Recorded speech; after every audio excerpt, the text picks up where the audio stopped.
Territori i Kosovës për datën 16 prill 2026 do të karakterizohet nga moti ndryshueshëm me vranësira të pjeshme dhe reshje shiu në disa zona. Paraditja do të ketë alternime mes kthjellimeve dhe vranësirave, ndërsa pasditja vijon me reshje lokale shiu. Temperatura minimale pritet të zbresë deri në 9 gradë Celsius, ndërsa ajo maksimale do të arrijë deri në 22 gradë Celsius. Era do të fryejë lehtë nga drejtimi jug-perëndimor me shpejtësi 2 deri në 4 metra për sekond. Indeksi ultraviolet për Prishtinën pritet të jetë mesatar rreth 4. Sipas të dhënave astronomike, lindja e diellit në Prishtinë do të jetë rreth orës 5:46 minuta, ndërsa perëndimi rreth orës 19:25 minuta. Temperaturat minimale dhe maksimale për qytetet kryesore të Kosovës do të jenë: Mitrovica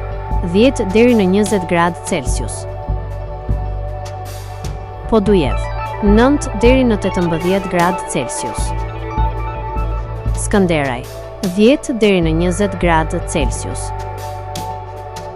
Pej 11 deri në 18 gradë Celsius, Prishtinë 10 deri në 20 gradë Celsius, Gjakov 12 deri në 22 gradë Celsius, Malishev 12 deri në 21 gradë Celsius, Gjilan 10 deri në 19 gradë Celsius, Ferizaj 11 deri në 19 gradë Celsius, Kaçanik 10 deri në 19 gradë Celsius, Suharek 12 deri në 22 gradë Celsius, Prizren 12 deri në 19 gradë Celsius,